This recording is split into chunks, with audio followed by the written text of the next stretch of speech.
네, 오늘은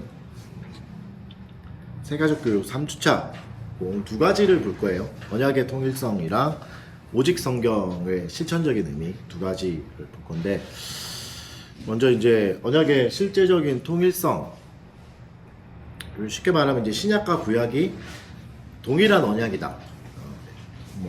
굉장히 이제 단순하고 당연한 얘기 아닌가 이렇게 생각할 수 있는데, 이게 이제 역사 안에서 오용됐던 적이 좀 있거든요. 그러면 엄청난 비극이 일어나기도 했습니다. 신약과 구약이 동일한 언약이라는 게 얼마나 중요한 건지, 가장 대표적인 게 이제 20세기에 일어났던 일이죠. 2차 세계대전.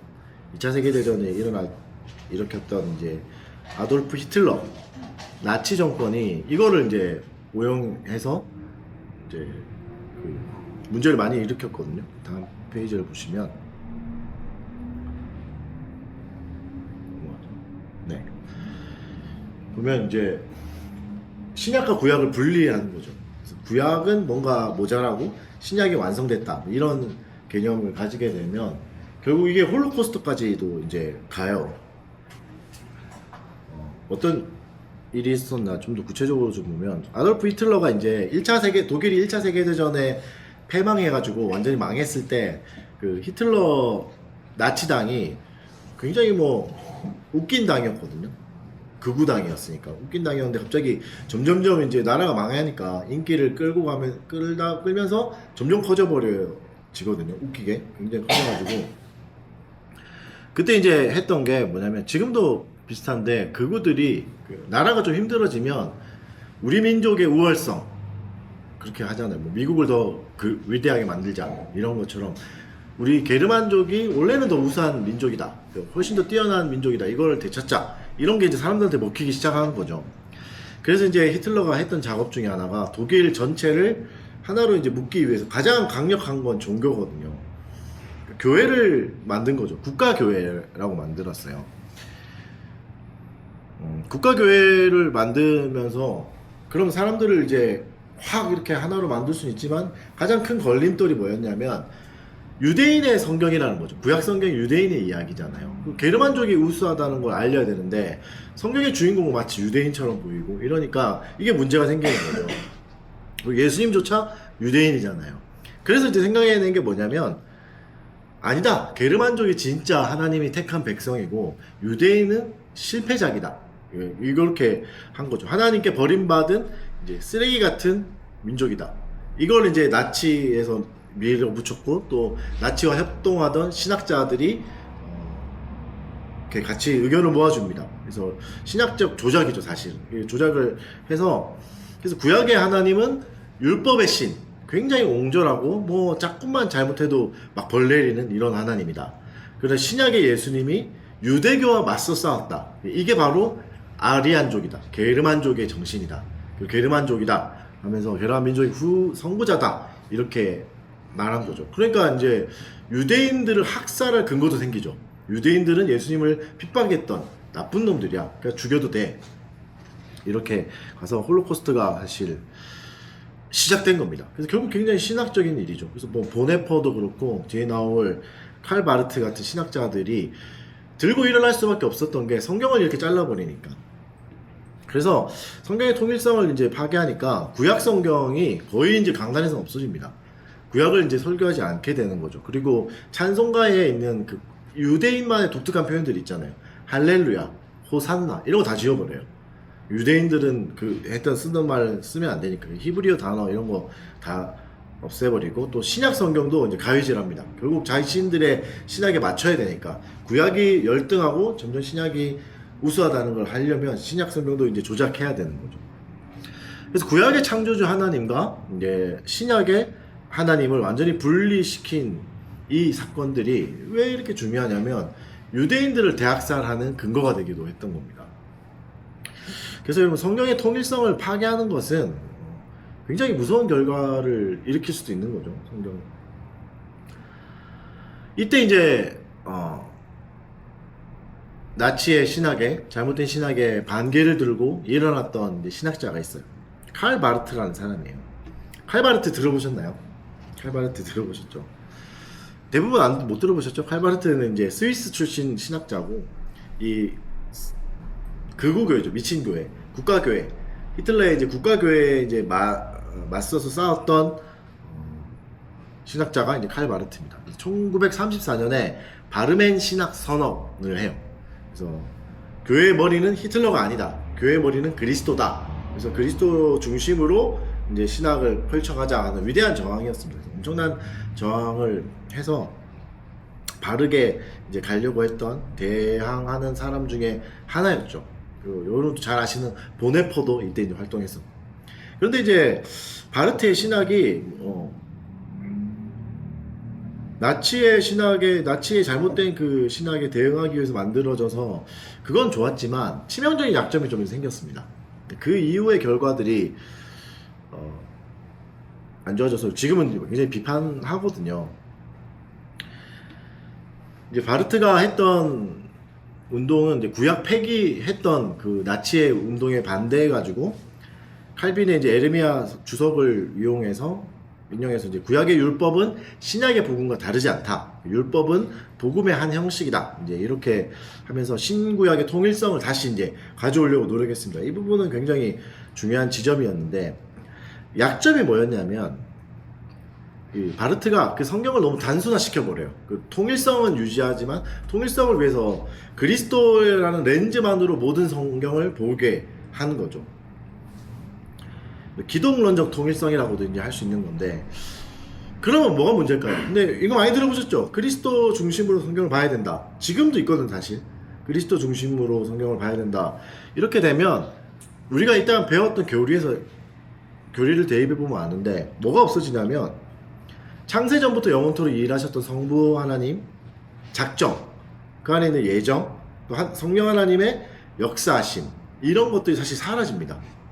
그리스도 중심적으로만 보면, 그리스도라는 그걸로 보면. 그래서 개혁주의가 말하는 이제 통일성은 그냥 구약에도 예수님 나와, 구약은 예수님 예언했어, 이 정도가 아닙니다. 이 정도가 아니라 성부, 성자, 성령 하나님, 삼일체 하나님께서 구약과 신약 전체를 통해서 완벽하게 동일한 방식으로 역사하시고 구원하신다. 하나님의 작정이 이렇게 이루어지고 있다. 작정이 굉장히 중요합니다. 작정을 중심으로 이제 봐야 되는데 이렇게 되면 그리스도만 남게 되는 거죠. 그리스도가 남으면 나머지 이제 삼일체 하나님이 굉장히 약해집니다. 하나님의 사역이.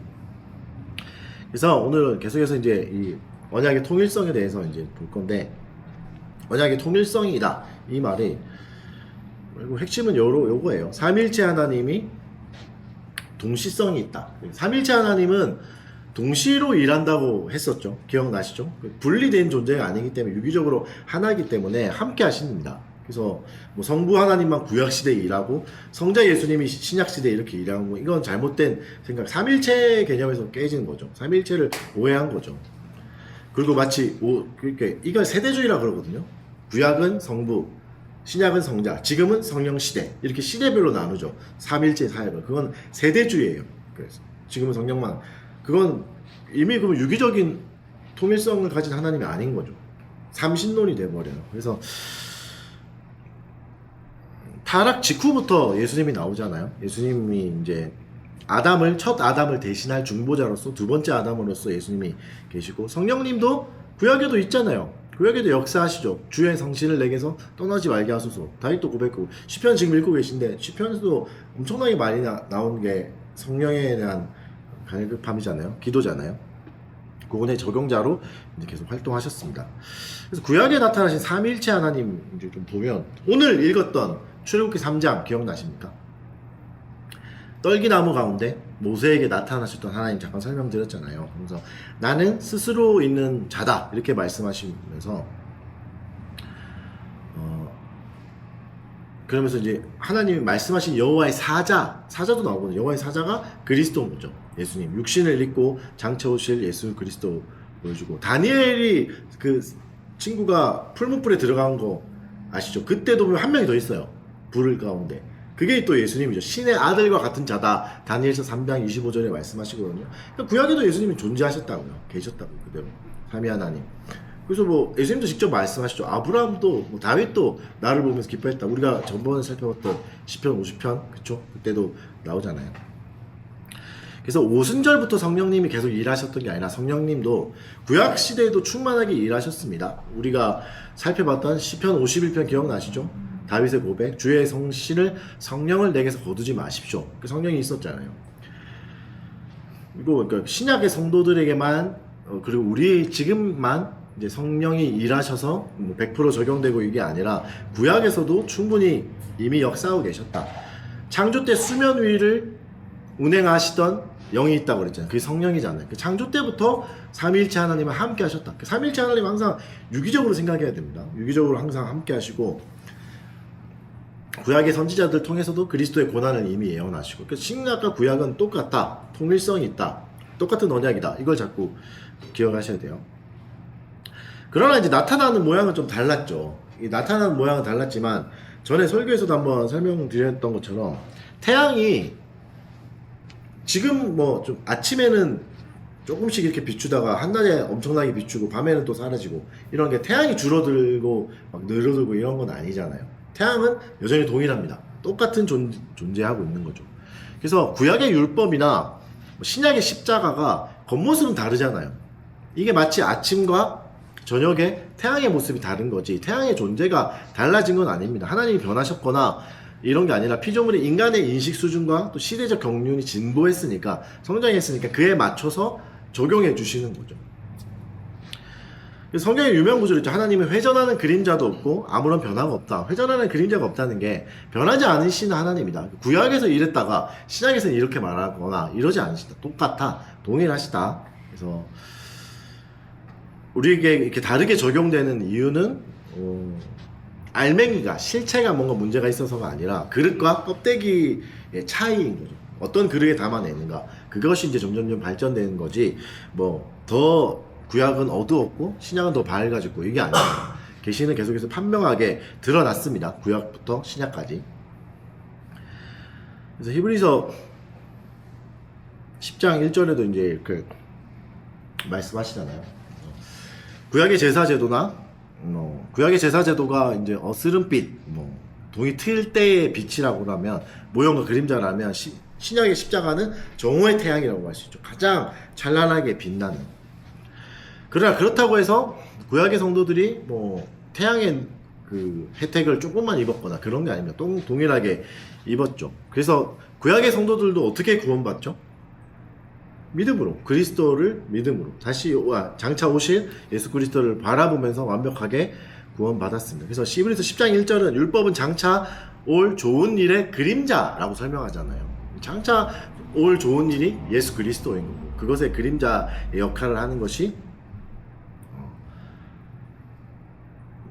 예수 그리스도의 그림자 역할을 하는 것이 율법이다. 그러니까 율법이 가짜란 말이 아니라 율법의 역할이 그랬다 이렇게 말하는 거죠.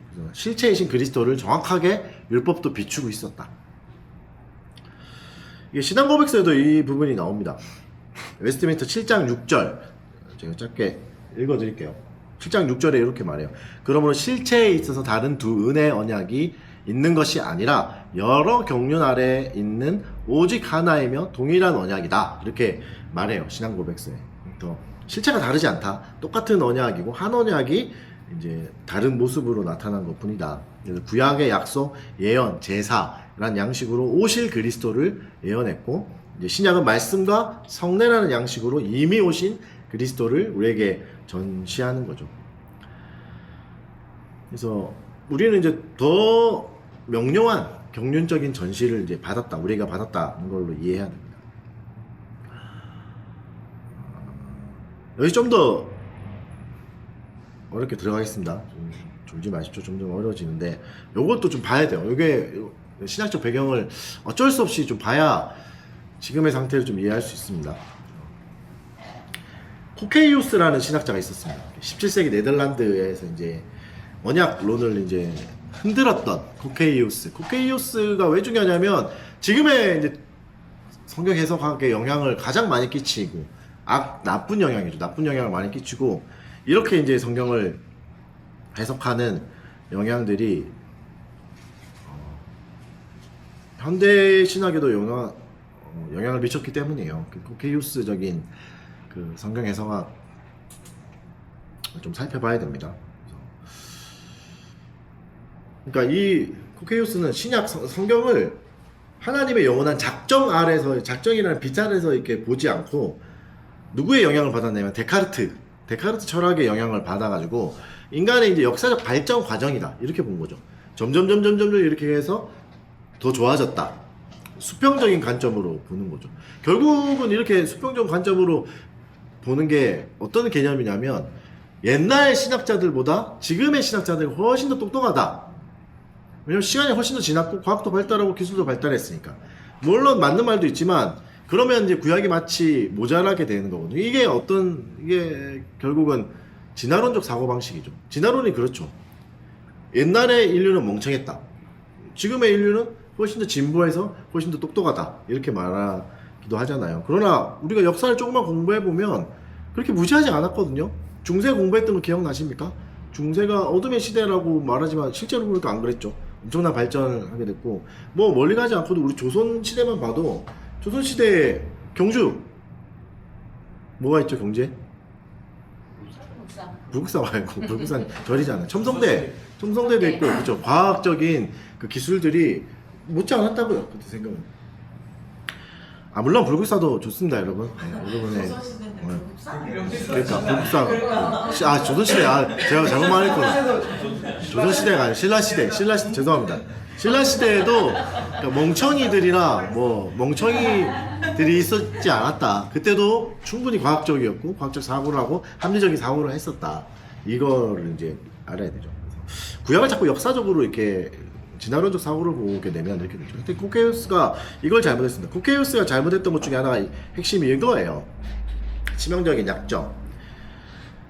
이제 코케이오스는 구약의 성도들도 죄를 지었잖아요. 코케이오스. 그럼 이 성도들이 죄는 그럼 어떻게 되나? 짐승의 피로 제사를 지낼 때 완벽하게 씻겨낸 게 아니라, 왜냐면 십자가가 없으니까, 그리스도가 안 왔으니까 완벽하게 해결된 게 아니라 하나님이 간과하셨다.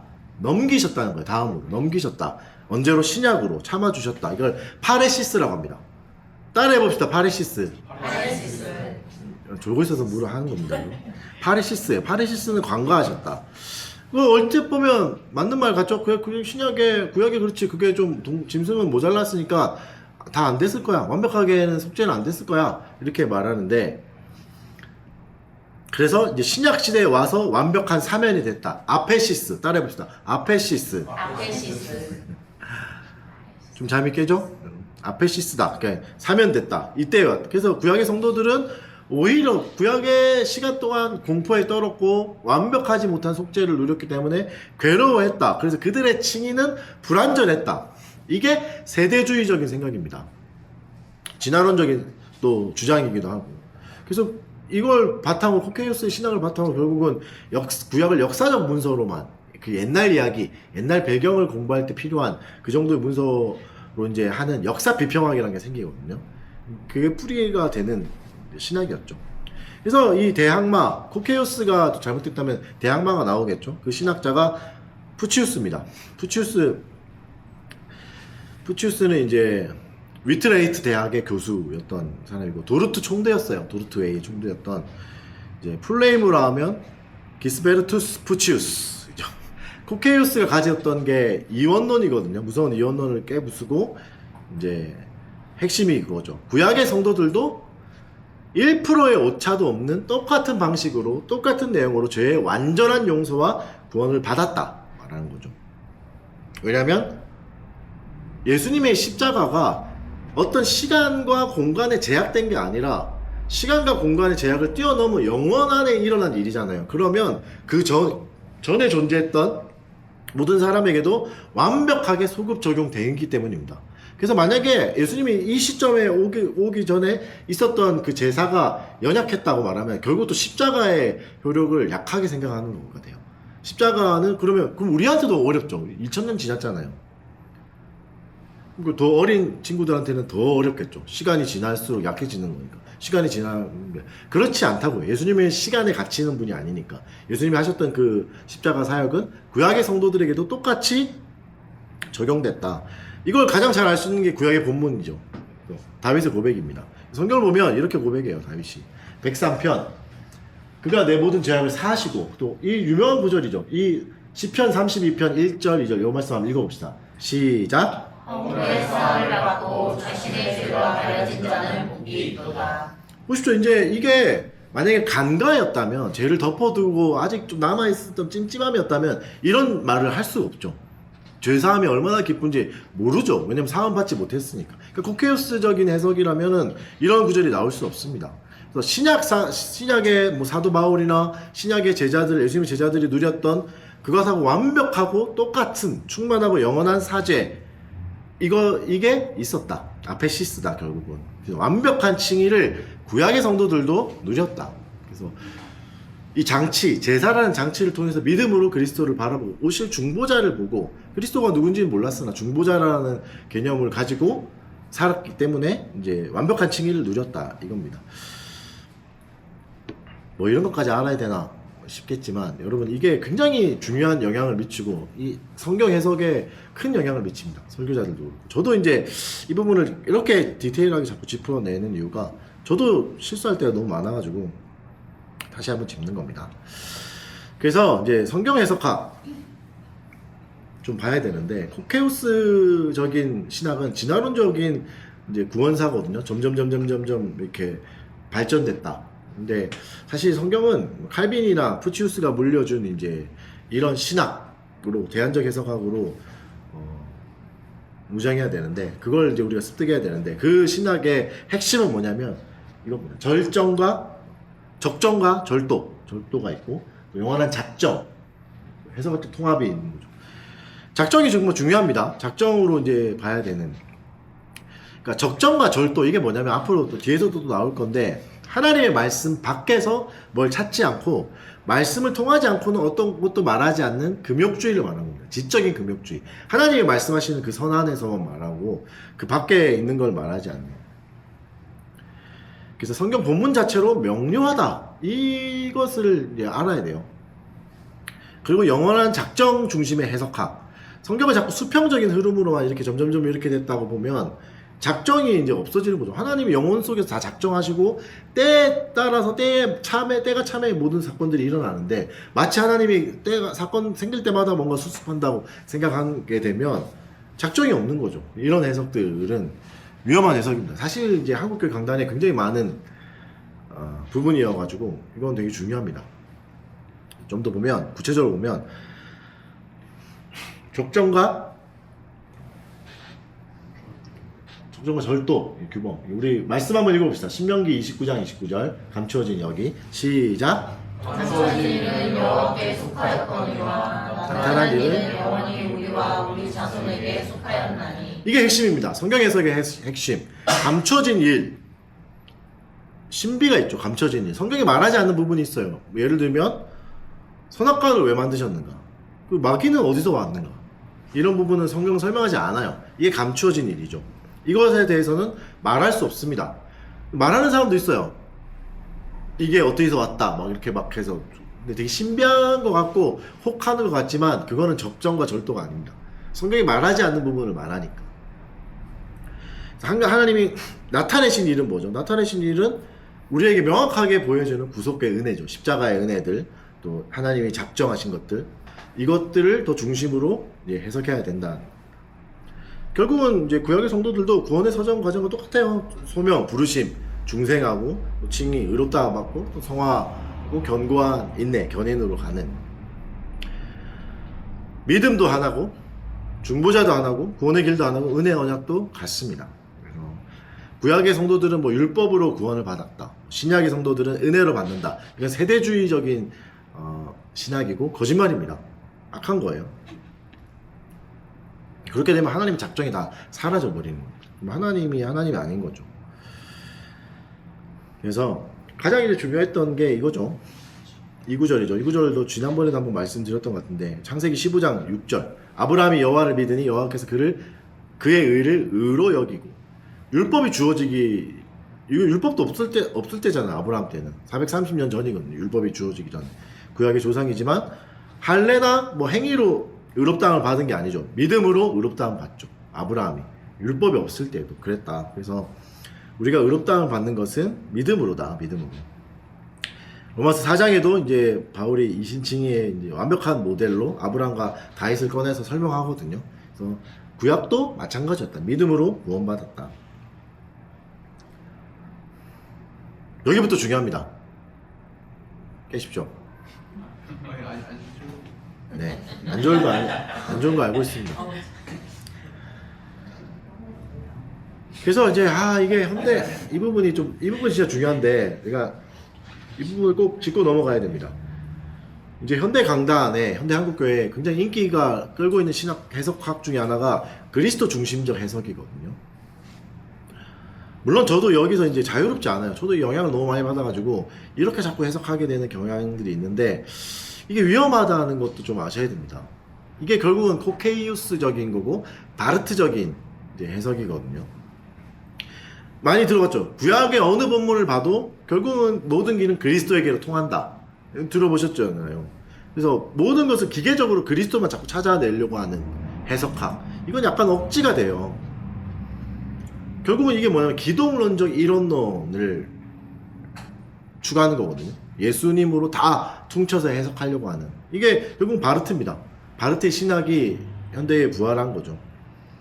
가장 인기가 많다는 거예요. 요즘도 이렇게 많이 해석한다는 거. 물론 그렇잖아요. 그렇게 해야 될 것 같잖아요. 근데 한번 하나씩 좀 잘 보면 이렇게 되면 뭐가 없어지냐면 그리스도 중심적으로만 성경을 보게 되면 하나님의 계시, 작정, 뭐 선택과 유기 이런 것도 그리스도라는 사건 하나로 다 함몰돼 버립니다.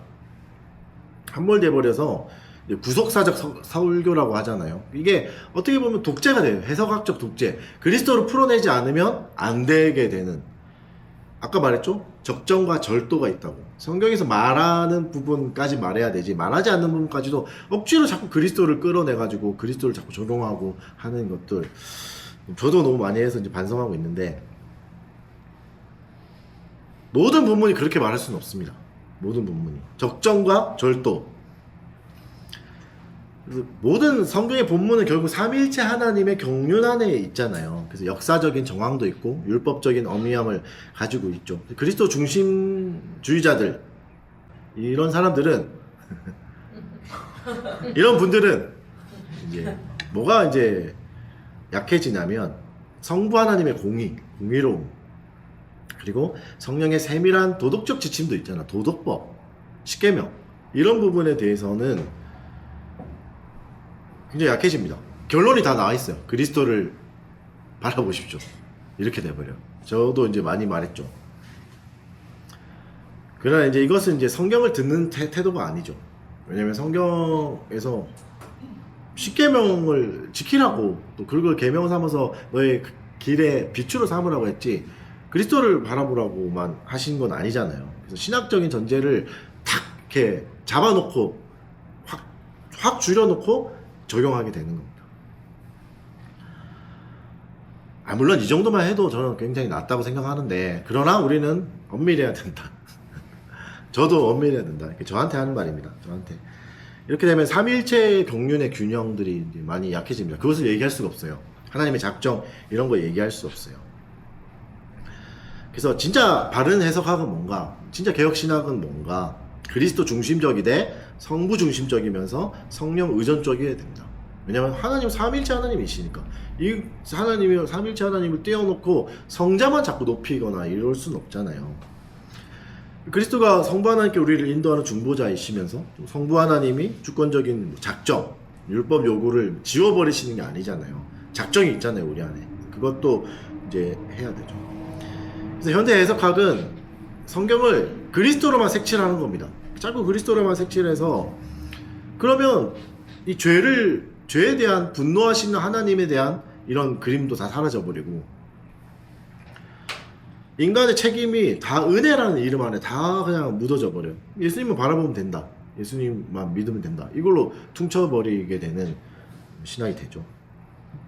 그래서 결국 가면 율법 폐기론까지도 갈 수 있고 더 나쁘게 가면 모두가 다 그런 건 아니지만 인식론적인 나태함으로 갈 수 있죠. 그래서 모든 문법적 역사적 의미에서 이제 이걸 살피면서 문화적 상황 또 문법적 정황 이걸 또 보면서 하나님이 뭘 말씀하시는가를 봐야 되는데 예수님을 발견하기 위해서만 자꾸 보게 되는 이건 예수님의 어떤 거다 예수님이다 이렇게만 돼버리면 생략돼 버려요. 나머지가 하나님의 작정 하나님의 일하심들이. 그래서 구약의 도덕법, 십계명을 얘기할 때 그리스도로 퉁칠 수 없잖아요. 우리가 뭐 이제 나중에 십계명도 더 자세하게 살펴보겠지만 대우리분들 공부하신 분도 있고 십계명을 이제 우리도 조금씩 살펴봤잖아요. 그걸 그리스도로만 다 퉁칠 수는 없어요. 구체적인 순종의 삶이 있잖아요. 하나님이 요구하시는 모양들이 굉장히 구체적이고 적용할 수 있는, 현대에도 적용할 수 있는 것들이 있다고요. 도덕법들, 주일 성수, 11조, 가정 이런 거. 이거를 이제 다 그리스도 안에서 다 뭐 이루어졌다 이렇게 퉁쳐버리면 십계명이 사실은 사라지는 겁니다. 십계명을 잘라버리는 일이 되는 거예요. 그래서 이게 결국 바르트적인 변주인데 이렇게 가면 성경을 그냥 사파로 전락시켜버립니다. 성경이 그냥 그리스도를 설명하기 위한 그림, 그리스도를 설명하기 위한 장치, 이 정도로 돼버려요. 그러면 성경이 훨씬 더 큰 부분을 잘라내게 되는 겁니다. 내 입맛에 맞는 그리스도만을 뽑아내는 거죠. 오직 성경이 아니라. 그래서 오직 성경이라고 말할 때는 그리스도라는 렌즈로 보자 이런 게 아니에요. 본문의 율법이 뭐 나를 찌를 때가 있죠. 찌를 때 그 아픔을 견뎌야 됩니다. 물론 설교가 항상 듣기 좋은 건 아니잖아요. 나를 까네? 이런 때 있죠. 뭐 제가 의도하고 그런 건 아니겠지만 하나님의 말씀이 나를 찌를 때가 있다고요. 그럴 때도 있는 거예요. 성령의 조명 아래서 또 말씀하시는 대로 성부와 성자와 성령의 일치된 음성을 듣는 겁니다. 오늘 설교에서 나왔죠. 성령은 그리스도에게서 들은 것만 말씀하신다고요. 그러면 성부, 성자, 성령이 말씀하시는 게 동일하다고요. 그래서 그 삼위일체의 하나님 잘 봐야 됩니다. 그래서 그리스도 중심적인 해석은 뭐 이렇게 질문할 수 있죠. 예수님이 말씀하셨잖아요. 이 성경이 다 나를 가리켜 기록된 것이다. 이 말씀 있죠. 예수님 하시는 말씀 기억나죠? 그렇다면 그리스도만 찾아내는 게 마땅한 거 아닌가? 근데 그건 오해한 겁니다. 이 성경이 그리스도를 말한 건 맞지만 그리스도는 이제 성경 전체의 스코푸스가 돼야 돼요. 스코푸스 목적 이런 뜻이거든요. 초점, 최종적인 이제 초점이다. 그러나 이제 우리는 자꾸 이게 모든 성경에서 그리스도를 읽어내는 건 블랙홀 같이 만드는 겁니다. 예수 안에 다 싹 넣어버리는 거죠. 예수라는 관점 안에. 이 말을 하는 게 아니에요. 예수님이 하신 것은 뭐죠? 성경에 유기적인 조직도 있고 체계들도 있고 이것을 통해서 이제 풍성하게 보라는 거지. 그리스도로만 다 해석하라. 이 구절이 그 뜻은 아닙니다. 그리스도만 해석하라. 블랙홀이 돼버려. 다 그리스도 안에 때려 넣어버리고 다 결론이 하나밖에 없는 거죠.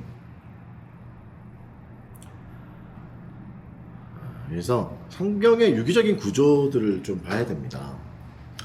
여러분 마치 이제 인간의 몸에 좀 비유하자면 그 성경을 통해서 그리스도만 봐라. 이거는 그리스도가 심장이죠. 성경이 심장이라는 뜻이에요. 근데 여러분 심장이 중심이란 말이 몸 전체가 심장이다. 이 말은 아니잖아요. 이것과 달라요. 몸 전체가 심장이다 그러면 기형이죠. 그렇죠? 그 말이 아니고 성경을 그러면 이상하게 만들어 버려요. 그리스도만 보게 한다면. 그래서 손도 있고 발도 있고 폐도 있고 간도 있고 그 기능들이 다 있는데 고유한 기능이 있는데 그러니까 바르트와 이제 이런 현대 해석의 오류는 그리스도라는 심장을 강조하기 위해서 마치 몸 전체가 심장이다 이렇게 말하게 해버린 것과 똑같습니다. 물론 그 의도는 알겠고 바르트가 이제 나치에 대항했던 굉장히 좋은 점들이 있거든요. 그러나 그의 실수도 한계도 명확한다는 걸 좀 알아야 됩니다. 그래서 율법의 어미함들과 거듭 말씀드리지만 성부 하나님의 작정, 인간의 역사적 책임 이런 것들이 그냥 다 심장 속으로 들어가 버립니다. 그리스도 중심적으로만 하면 이게 온전한 성경 해석이 안 되는 거죠. 그래서 여러분 잘 보셔야 된다고요. 설교자들을 볼 때, 저를 볼 때도 저도 이런 함정에 빠질 때가 많거든요. 워낙 영향을 많이 받다 보니까. 네, 그렇게 보면 안 된다. 그리스도만 드러나는 본문은 없다. 성부 하나님이, 성자 예수님이, 성령 하나님이 다 드러나는 거지. 유기적인 사역이니까. 그래서 이제 그리스도를 통해서 성부 하나님께로 가야 되는 건데 자꾸 그리스도에서 멈춰버리면 성부의 음성을 지워버리는 역할도 돼서 그렇습니다. 그래서 물론 이제 그리스도 중심적 해석에서도 이 한계를 받아들여서 이제 삼위일체적인 설교 이것도 하려고 이제 노력하긴 하지만 사실 바탕이 잘못됐기 때문에 그걸 붙인다고 또 바르게 되는 건 아닙니다. 그래서 여러분 율법의 실체가 없는 이제 복음은 가짜가 돼버려요. 예수님이 나를 가리킨다고 하신 기록은 이제 대부분 율법과 선지자들의 글이잖아요. 그 말은 그리스도께서 이제 율법의 성취자가 되신다는 뜻이거든요. 그러면 율법이 가지고 있는 날카로운 요구들이 있죠. 이렇게 살아야 된다는 요구들. 그거는 여전히 그대로 살아있는 겁니다. 그 명령들을 다 그리스도 중심적으로만 보게 되면 이건 예수님한테 하신 거고 예수님 다 성취하셨으니까 끝났잖아. 이렇게 돼버려요. 그러면 십계명이 우리가 배웠던 교리문답 중에 굉장히 더 많은 부분이 실천적인 부분이고 십계명에 대한 해석도 우리가 하나님 사람에게 요구하신 의무들인데 그것들이 사실 다 사라지게 되는 겁니다. 빨리빨리 넘어가겠습니다. 그래서 이게 언약 백성은 세상을 어떻게 살아야 되는가 이것도 기억나시죠? 최고선 하나님을 추구하면서 율법의 삶 사용 거룩한 언약 백성으로 사는 삶은 결국 그 언약의 통일성을 지식으로 이해하고 믿고 성경을 그렇게 봐야 이게 된다고요. 그리스도 중심적으로 보게 되면 이런 부분들이 약해집니다. 이건 좀 빨리 넘어갈게요. 최고선은 아시죠? 우리의 목적들 이것도 율법의 제3 사용 기억납니까? 하셨잖아요. 했잖아요. 그렇죠? 이 부분들. 그래서 실천적인 예시가 이제 일제 치하에서 신사 참배를 거부했던 기독교인들이 있거든요. 정부가 주일 오후에 오락을 강요할 때 이제 면직당한 것까지도 당하면서도 반대했던 청교도들도 있고, 그래서 세상과 타협하지 않고 하나님의 말씀을 지키기 위해서 정직하게 살아가는 거룩한 고집, 이게 이제 가장 큰 영적인 저항이고 사회 개혁이 되는 겁니다. 이 부분에 대해서도 이제 계속 살펴보겠습니다. 요약 정리를 해보면 후케이우스 히틀러의 길을 거부하라, 푸치우스 칼빈의 언약 통일성 위에 서라, 삼일체 하나님 한 분만으로 만족하라, 더 특별한 것들, 사람들이 더 혹할 것들, 이런 것들. 그러니까 그리스도 중심적 해석을 우리가 좋아하는 이유도 그걸 해서 이제 성도가 많아지거나 인기가 생기거나 대단히 유명한 목회자가 되는 그 욕심이거든요. 결국은 저 안에 있는 거니까 뭐 누구를 욕하는 게 아니라 조심해야 됩니다. 그렇게 되면 오히려 이제 삼일체 하나님에 대해서 약해질 수 있습니다. 두 번째 가겠습니다. 두 번째는 더 짧아요. 걱정하지 마십시오. 지금 반 해왔으니까 또 이거 반 해야 되나, 이게 아니라 짧게 끝날 겁니다. 실천적인 의미여서 오직 성경이라는 말 많이 들어보셨죠? 오직 성경, 오직 뭐 하나님의 영광, 이 종교개혁의 5대 그 주제 중에 하나였잖아요. 성경이 뭔가, 오직 성경이라는 게 뭔가, 요거를 이제 우리가 좀 알아야 됩니다. 현대 교회는 세속주의, 인본주의, 실용주의 이거에 이제 영향을 너무 많이 받았어요. 그래서 세속주의적인, 실용주의적인, 써먹을 수 있어야 된다. 그죠? 이게 성도를 늘리는데 도움이 돼야 된다. 교회를 크게 만드는데 도움이 돼야 된다. 그래서 뭐 정치 권력을 가져오기도 하고 다수결로 정하기도 하고 마케팅, 심리학 이런 거 갖고 옵니다. 이게 무서운 게 진리를 자꾸 다수결로 하려고 해요. 그 말이 뭐죠? 많이 모이면 진짜다 이렇게 해버리는 거죠. 뭐 처음에 그래서 이단이다, 저 사람 나쁘다, 저 신학은 잘못된 거야 이렇게 하다가도 거기에 너무 많이 모여버리면 저게 맞았나 보다 이렇게 가는, 이게 결국 세속주의죠.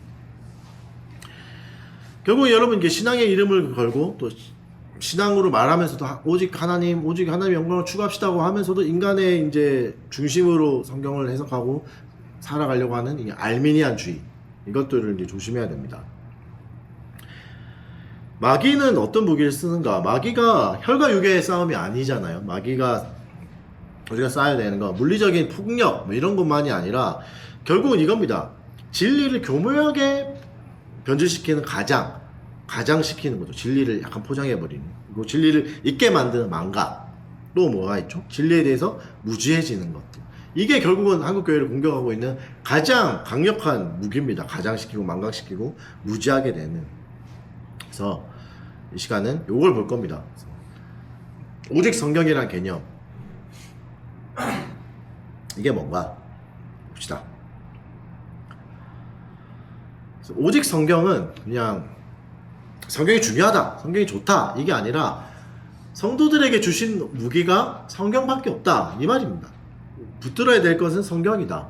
부패한 세상과 마귀의 권세를 향해서 교회가 휘두르러야 될 것은 총칼이 아니라 대단한 정치 세력들 엄청난 힘으로 압박하는 게 아니라 성경이다. 저항의 무기는 성경이어야 된다. 그래서 뭐 문화 변혁주의자들이 이제 물리적 힘이나 다수의 힘을 동원해 가지고 칼을 자꾸 쥐려고 하잖아요. 칼에 욕심을 나는데 그걸 아니라 그걸 과감하게 포기하고 하나님이 주신 무기인 하나님의 말씀을 붙드는 겁니다. 그래서 이 제목 한번 읽어봅시다.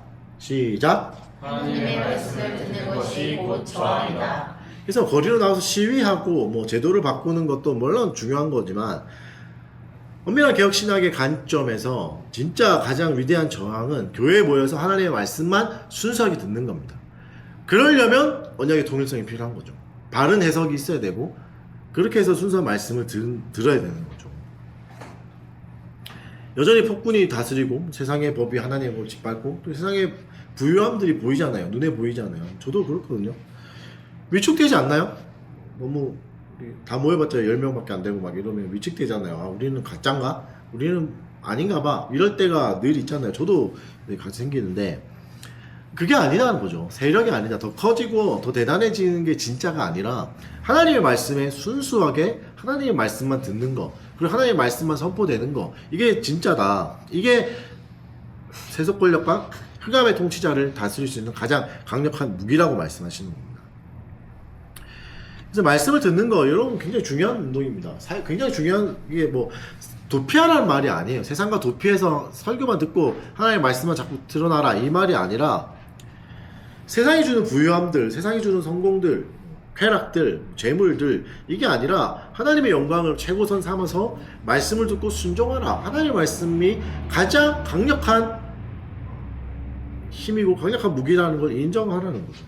그래서 이 말씀을 듣는 자들이 많이 생길 때 사실은 사회 변혁이 일어나는 거죠. 사회의 이런 운동이 되는 겁니다. 그래서 넘어가 버렸네. 말씀을 듣는다는 것은 여러분 세상은 항상 그랬습니다. 진리를 환영한 적이 없습니다. 예수님이 오셨을 때도 환영하지 않았어요. 진리는 항상 환영받는 게 아니에요. 진리는 그래서 소수일 때도 있습니다. 물론 다수일 때도 있지만 그래서 그걸로 볼 수는 없습니다. 그래서 진리에 대한 고집을 가지고 있어야 하는 겁니다. 절대 진리. 사람들 미워하거든요. 세상 사람들은 고집. 왜 꼭 고집 그렇게 살아야 되냐? 뭐 그게 다냐? 다른 사람도 그렇게 안 사는데 꼭 왜 그렇게 사냐? 그런데 절대 진리라는 그렇게밖에 살 수 없다고요. 왜죠? 더 좋은 고향이 있으니까. 더 좋은 곳이 있는 사람은 그렇게 살 수밖에 없어요. 여러분 뭐 동남아 비하하는 건 아니지만 뭐 아주 험한 나라들 이런 데 가보면 막 교통 질서도 안 지키잖아요. 이런 나라 교통 질서도 안 지키는 나라에 가서도 우리나라는 훨씬 좋았구나 이런 거 많이 느끼잖아요. 그러면 그렇게 사는 거 나는 지키는 거죠. 왜냐면 나는 그 나라에서 왔기 때문에 법을 지키는 나라에서 왔기 때문에 나는 교통법규를 지키고 살아가는 거죠.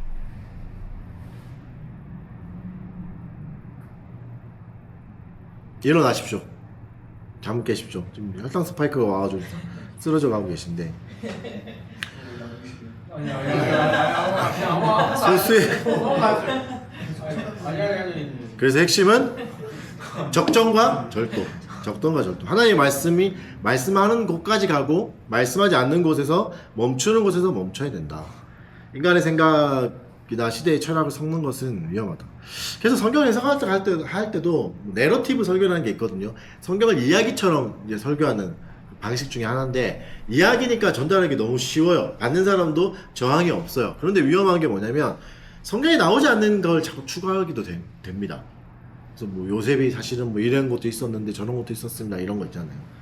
이때 성경이 나오지 않는데 요셉의 마음은 이랬을 겁니다. 이런 해석들 이런 거 굉장히 위험한 거죠. 근데 우리는 못 들었던 건데 너무 신기하다 이렇게 보는데 그거는 오히려 나쁜 거라고요. 성경이 말하지 않은 부분에 대해서 말하는 것들. 그래서 물어봐야 됩니다.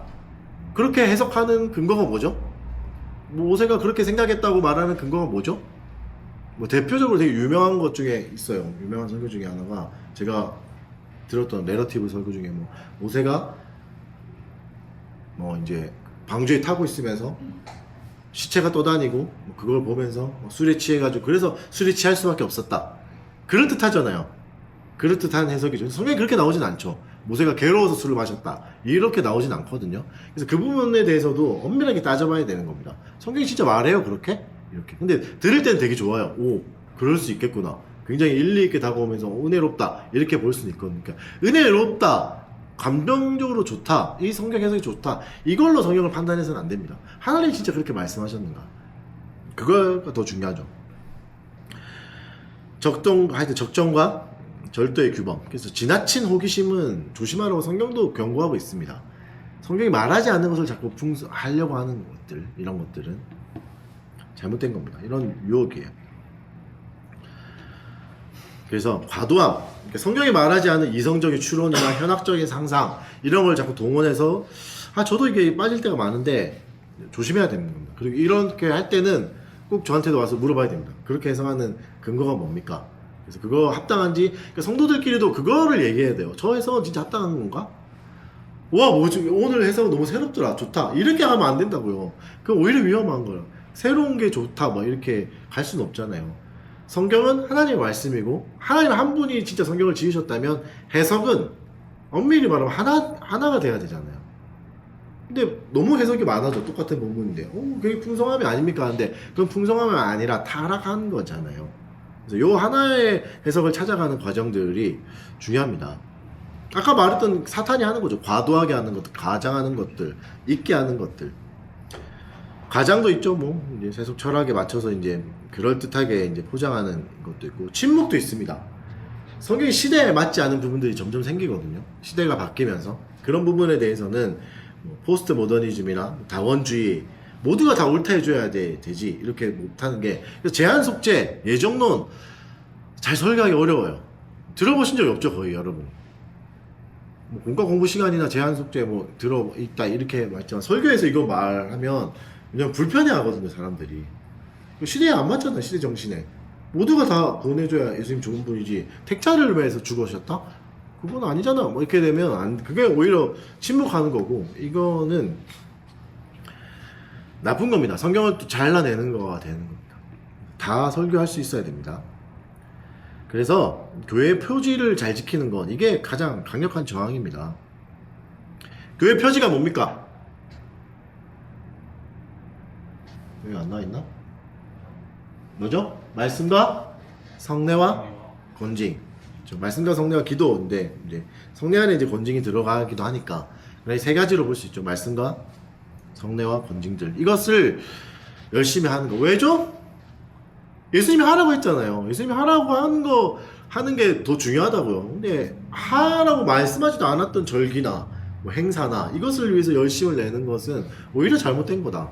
하나님 말씀을 듣는 게 개혁이다. 에라스투스주의 기억나시죠? 에라스투스주의. 국가가 이제 이 성례, 권징에 대해서도 이제 제한하려고 했던 것들.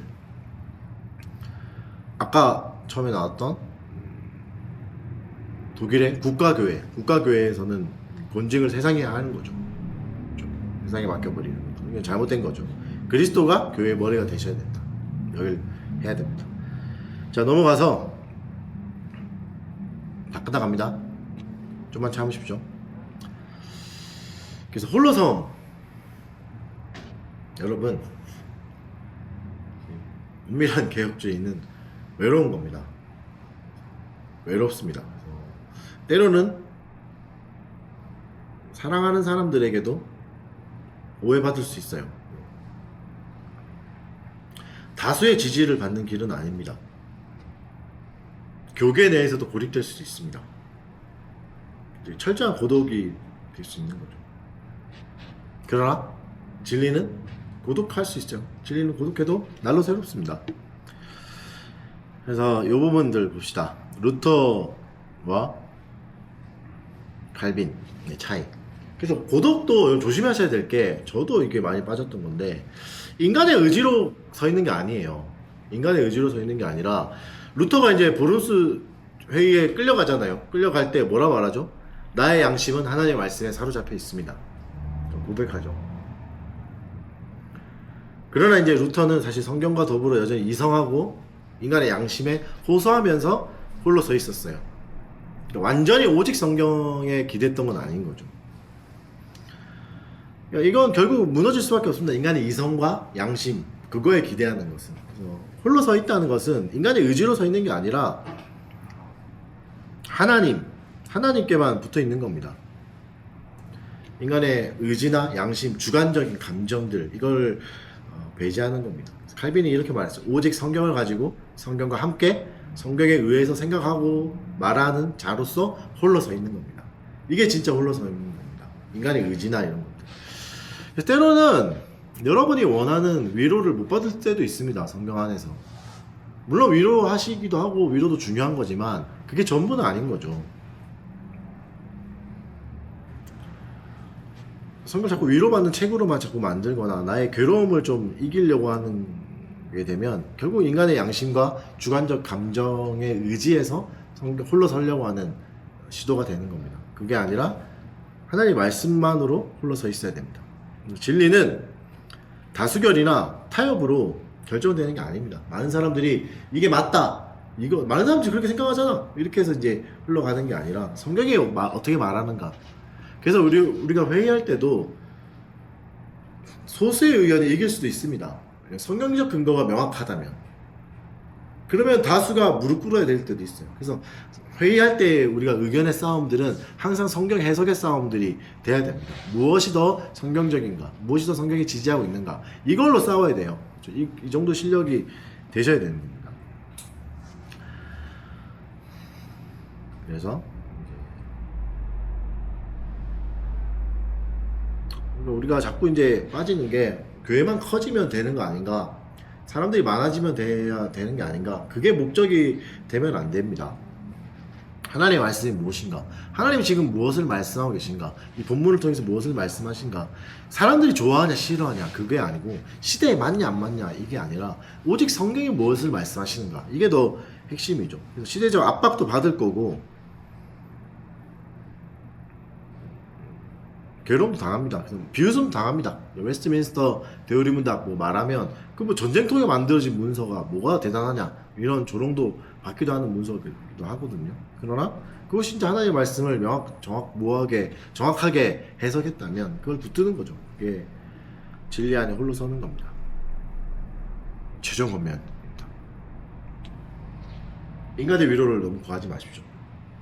가정에서, 직장에서, 교회에서. 하나님의 말씀이 우리에게 말씀하시는 것이 가장 명확하고 오직 성경을 들고 서 계십시오. 외롭더라도 홀로 설 때가 있더라도 그리고 성경 안에서 생각하고 행동하십시오. 거룩한 나그네가 돼야 됩니다. 그래서 마지막, 거룩한 언약 백성으로 우리가 남겨야 될 것은 성경인 거죠. 오직 성경이라는 게 성경책이 중요하다 이 정도로 끝나는 게 아니고 나의 때로는 정욕과 또 교만이 찔리기도 해야 되고 세상의 폭군과 거짓말에 맞서는 유일한 저항의 무기가 돼야 됩니다. 그래서 가장 강력한 저항은 하나님의 말씀을 순수하게 듣는 겁니다. 순수하게 하나님의 말씀이 또 선포돼야 되는 거고 그것을 위해서 애쓰고 힘써야 됩니다. 달빛교회는 이 목표를 가지고 가야 되는 거죠. 다수가 안 될 수도 있습니다. 그러나 이게 맞다면 이렇게 가는 거죠. 그러니까 뭐 해보고 안 되면 어떡하냐, 아니 그 전에 하나님의 말씀이라면 해보자 이 정신, 하나님의 말씀이라면 지켜보자 이걸로 가야 되는 겁니다. 오늘은 여기까지 하도록 하겠습니다. 수고하셨습니다.